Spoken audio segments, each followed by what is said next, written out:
Hindi niya ako tinatanong, kaya hindi ko nagsasabi. Pero meron Pero pa kung kami tatanungin niya ako, na- hindi pa rin ako magsasabi. Dahil sabihin niya, bias ka. Plus, ano, i-recommend ako na business. Meron ba sa kanilang wala ng questionable background?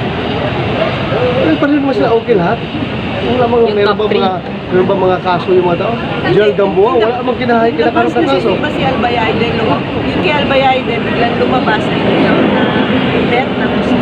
Yung ngayon ba doon sa mga naka-line up? Wala nang gano'n. Kaya nga, baka sabihin niya, tinanggap ko man na niya si Albayayde dahil endorso niya ba ito? Mahirap na, baka mamaya ito ngayon. Pag-endorso ako daw sa gabi niya, ako na masisihin pag bumalba. Kaya ayaw ko. Ayaw ko na. Nasisi ka ba doon, sir? Ha? Nasisi ka na ba? Hindi mo kailangan sabihin niya yan, pero I feel calm pa rin na pagkado pa rin ako kahit pa paano dahil ako man nag-recommend, pero no regrets ako. Okay. I must tell you with all honesty, wala akong regrets sa pagpili kay Albayayde na mag-replay sa akin dahil he did his best. He was just haunted by his past. Kaya nangyari